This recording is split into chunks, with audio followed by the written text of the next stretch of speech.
Hello everyone, welcome back to the channel. In this video I'm going to be walking you through an easy step-by-step guide on how to find Changelly wallet address. So here's a simple step-by-step guide on how to find your Changelly wallet address.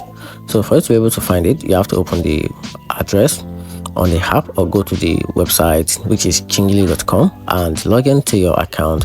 Find the home page. Then from the home page, tap or click the wallet or the balance on the menu.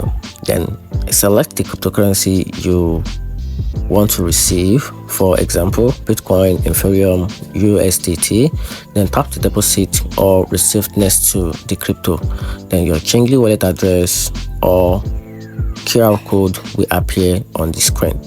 Tap the address or scan the QR code to reveal the crypto you want from the another wallet or the exchange, and that's it. And here's a quick and a safety reminder: always make sure you are using the correct network for selected coin, which is maybe ERC20, BIP20 or TRC, and that's it. So to prevent losing from your account permanently, you have to be careful when it comes to network selection, and that's it.